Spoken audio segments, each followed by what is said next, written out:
Okay, so I am back, and so now we're gonna talk about like moving into my apartment and what that whole process was like. So I think I told you that the day that I looked at apartments, I actually picked the apartment, but the process of getting into my apartment was arduous, and this isn't always the case, but for my situation, it took a long time. Usually you can rent an apartment and just kind of sign a lease or whatever and move in a couple of days. And mine was a couple of weeks. So I actually lived in a hotel for a month. And I know a lot of people say, you know, why don't you do Airbnb? I'm a hotel person. I don't like Airbnbs. I like hotels.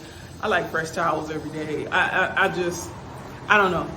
And I just like hotels. I'm a Marriott snob, so, you know, anyway, so I was in a hotel, and it was fine. You know, the hotel had a nice restaurant, became really good friends with the wait staff. They were helping me with my Spanish. It was fun, right? So anyway, the whole process, once I decided that I wanted this apartment, I wanted to live in this apartment building, they started the process. Like I had to do like this little application, and then they needed certain things because they wanted to do a background check. So the building that I live in is kind of an exclusive, I don't know, it's kind of a luxury, it's called a luxury apartment, right? And it's in English. It says luxury apartments. So they are pretty strict about who they allow in this building, so they say anyway.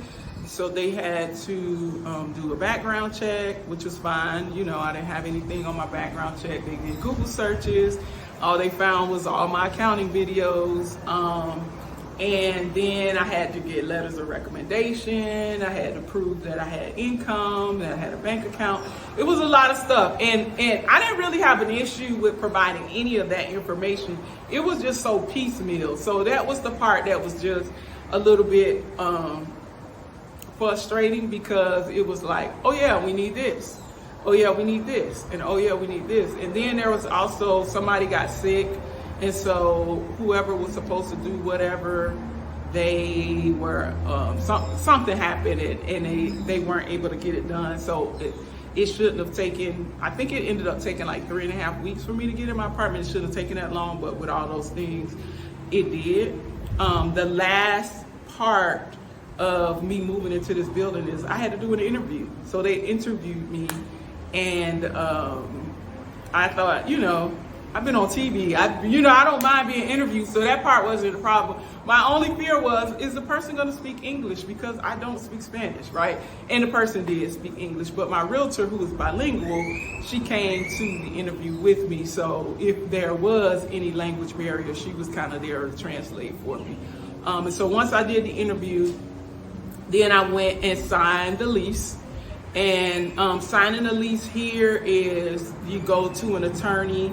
You got to pay like a lawyer's fee or whatever. It was really cool that they had a translator that was there, and he translated all 10 pages of the lease. It was something, right? And so I asked for a copy of the lease ahead of time so that I could put it in Google Translate and kind of read it over myself.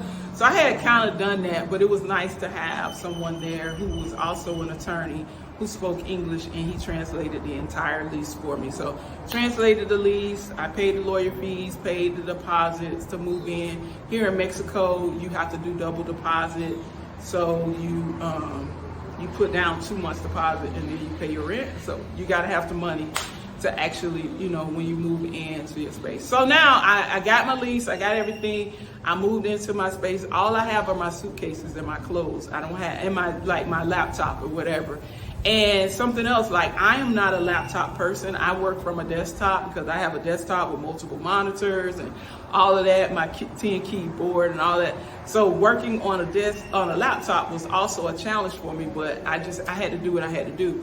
So I'm in this big old apartment with no furniture because my furniture is still in the United States. I had already contracted a moving company, but because it was such a long move, and just, you know, fun fact, because I'm a numbers person, my house my house here, my house in Georgia, and my house here in Mexico, or my apartment here in Mexico, is 2,428 miles. I checked, right? And so doing a move like that, you can't just say, hey, you can't hire somebody on Monday and say, can you move my stuff on Saturday? It doesn't work like that. It's a lot of logistics that have to be done ahead of time, a lot of paperwork.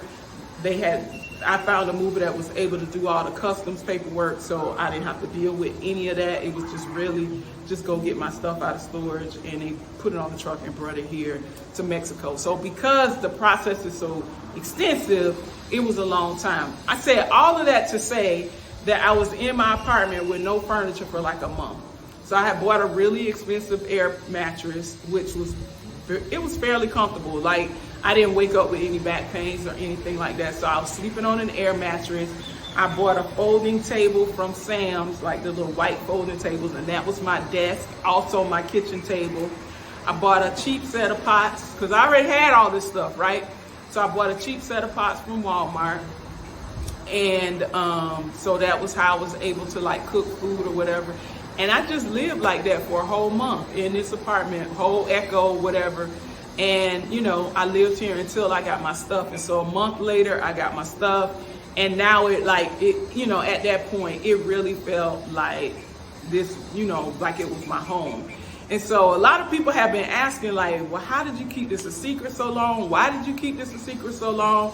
One of the biggest reasons why I didn't share throughout the process is, one, I wanted to get through this on my own. I didn't want to have a lot of outside input. I didn't want anybody else kind of disrupting the energy that I was trying to create, the aura, all of those kind of things. I didn't want anything to disrupt that.